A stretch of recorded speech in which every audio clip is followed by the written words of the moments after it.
connaissez quelqu'un comme ça, un ami, un collègue, peut-être un membre de votre famille. Il a commencé l'anglais à peu près en même temps que vous. Aujourd'hui, il parle couramment.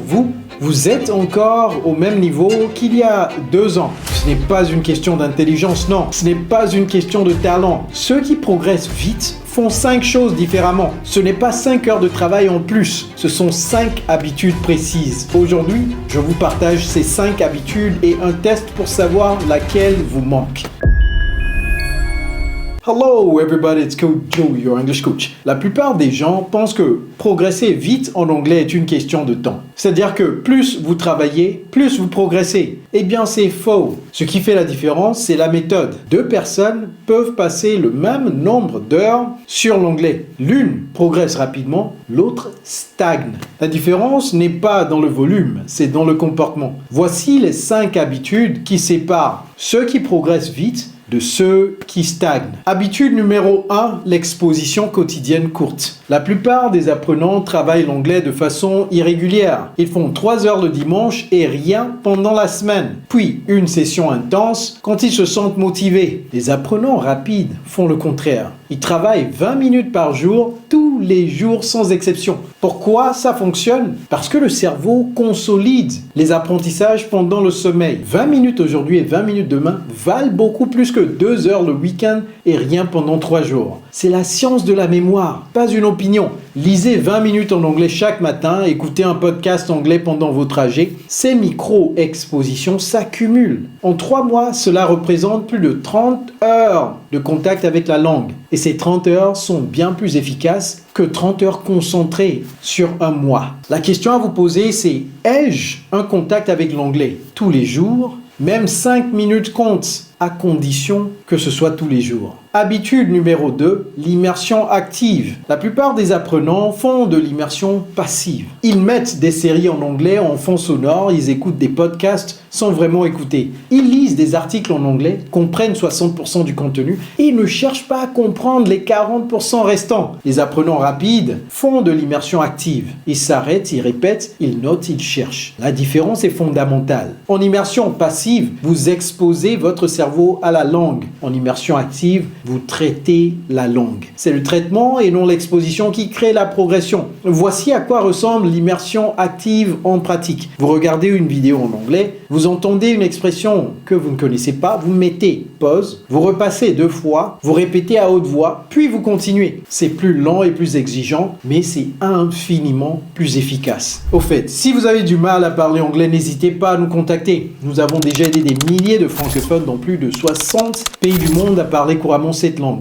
Cliquez sur le lien dans la description de cette vidéo et nous nous ferons le plaisir de vous aider à changer radicalement votre vie grâce à l'anglais. Habitude numéro 3, la recherche de correction. Voici l'une des différences les plus importantes et la moins connue. La plupart des apprenants évitent les situations où ils pourraient se tromper et préfèrent ne pas parler plutôt que de risquer une erreur. Ils attendent d'être prêts avant de s'exposer. Les apprenants rapides font exactement l'inverse. Ils cherchent activement les situations où ils vont se tromper. Ils veulent être corrigés parce qu'ils savent que l'erreur non corrigée devient une erreur fossilisée. Parlez délibérément anglais avec vos collègues chaque jour, même quand vous faites des erreurs, et demandez-leur de vous corriger. Il y a une règle simple ici. Si vous n'êtes jamais dans l'inconfort en anglais, vous ne progressez pas. L'inconfort est le signal que vous êtes en train d'apprendre. Comment pratiquer ça concrètement? Eh bien, parlez à des locuteurs natifs ou avancés, même brièvement. Demandez explicitement: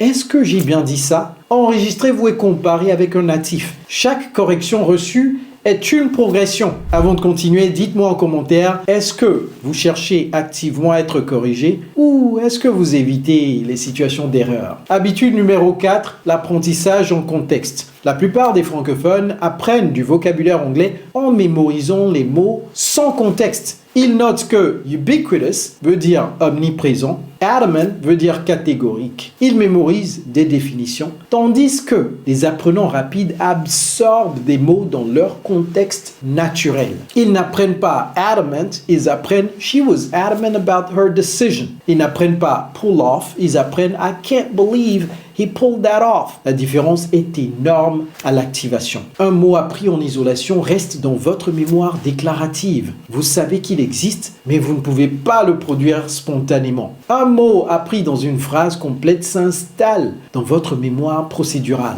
Il sort naturellement même sous pression. À partir de maintenant, notez chaque nouveau mot dans une phrase entière. Ce n'est pas une traduction, c'est une phrase complète en contexte. Notez, she was adamant about not changing the plan et non adamant égale inflexible. Notez, I can't believe he pulled that presentation off et non pull off égale réussir. Votre cerveau retient les phrases, pas les mots isolés. Écoutez, si vous apprenez des choses dans cette vidéo, prenez une seconde pour liker et commenter. Ça aide réellement la chaîne. Habitude numéro 5. L'imitation consciente. C'est la technique la moins connue et souvent la plus transformatrice. Les apprenants rapides choisissent un modèle vocal. Un présentateur, un acteur, un YouTuber, un personnage de série, quelqu'un dont ils aiment la façon de parler anglais. Et ils imitent cette personne délibérément. Non pas vaguement, mais intentionnellement. Ils prennent une phrase, ils la répètent, ils calquent le rythme, l'intonation, la vitesse. Ils ne cherchent pas leur propre accent immédiatement. Ils empruntent d'abord le modèle, puis